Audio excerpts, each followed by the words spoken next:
Hi, my name's Aylia, and if I were a blockbuster movie in the wizarding world, I would be Potions 8. Hi, my name is Max, and if I were a pop star in the wizarding world, I would be nearly headless Nick Jonas. And welcome to Granger Things, where we talk about Harry Potter things with the Hermione Granger level of detail. I want to do that again. I want to do that again. Literally. I honestly like. So many I don't times want to break after that it. intro. So, today's subject, we're talking about art. The arts. In the wizarding world. In the wizarding world. Movies. Painting. Poetry. Shh. Singing. La. Dancing.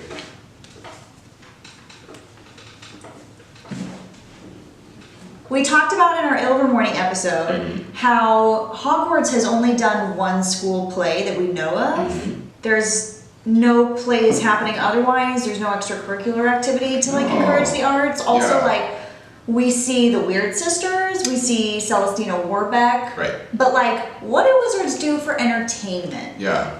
Do they go to movies? If you paint portraits, how did you learn to do that? Yeah. Because they don't teach you at Hogwarts. Luna paints, we know that for a fact, because when they're looking for her and they see her, when they see her bedroom, she's painted all of them. But if you paint something, if you paint a face on your wall, do those portraits then watch you sleep and stuff? Oh god, that makes masturbation way more complicated. Yeah, and you can't have any paintings in the bathroom, except landscapes maybe. But then if you have a landscape, could other portraits in your house walk through them?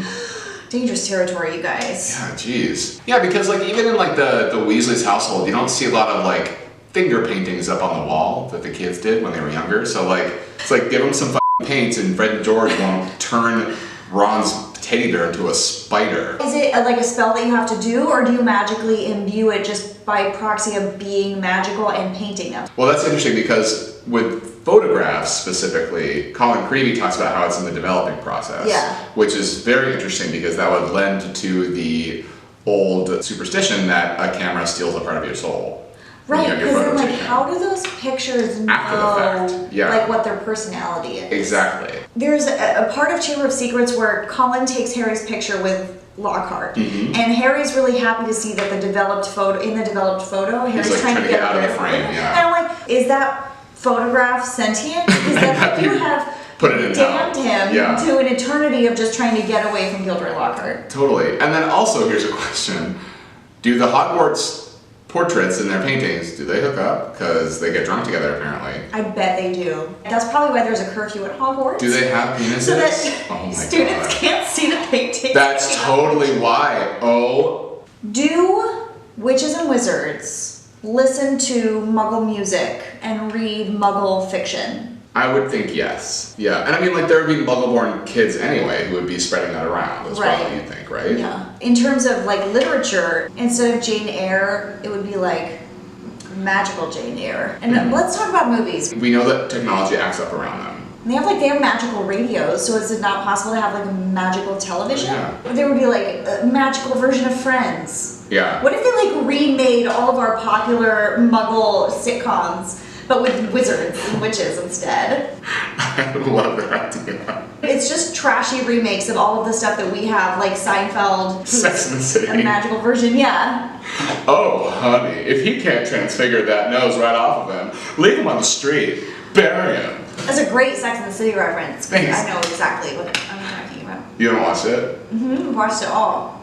There's lots of Muggle entertainment that involves non-Muggles, if you will, superheroes. Are they all about the Marvel Cinematic Universe? Are there wizards and witches working with Muggles secretly to make?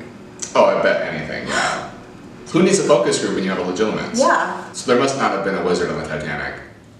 It's just Sarah Reparo. That's random. It would have been fine. It's super random. Why would there be magical artists like Celestina Warbeck and the Weird Sisters who have that niche of specifically being magical, and they don't want to appeal to Muggles? But then that would limit your audience by so much. So I feel most magical artists are probably trying to also appeal to Muggles so that they have a wider audience. Exactly. Maybe Celestina Warbeck and the Weird Sisters are all just purebloods who have nothing to relate to Muggles, so that's why. That being said, you charmed the heart right out of me, that would still work on a Muggle radio station. Fun. Yeah. You stole my cauldron.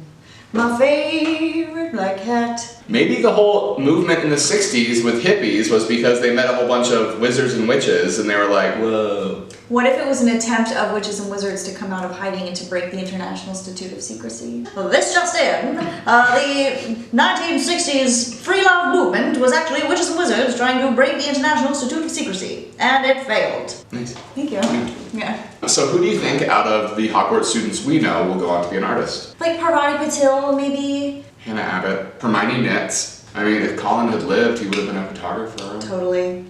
That's sad. Yeah. Blaise Zabini might also be one. He's gonna like live in his like really expensive penthouse and then pick up ladies in the bar on the ground floor of his building. Invite them back with like, you know, like I'm doing art tonight. I'm like, oh, can I come watch? He's like, you can help me be my muse if you want. Then he's gonna call them his muse, but what he actually means is like, let's cover each other with paint and have sex on this campus, and then I'm gonna sell it for 10,000 galleons. I'll jump in that paint. Get it together, Wizarding World. Yeah. Or maybe you're just infiltrating the Muggle world so well that we're living among your artists and we don't even know it. Mm-hmm. In which case, well done. Yeah. And now it's time for our segment, Make It Magical. This is where we pick a celebrity in modern day who might be a witch or a wizard. James Cameron, this has been Make It Magical. You guys, thanks so much for watching. Thank you. Thank you. Just thank you so much. Thank you so much. Thank you. Oh, Brother. don't forget to subscribe. Don't let this discourage you. And as always, In JK we roll.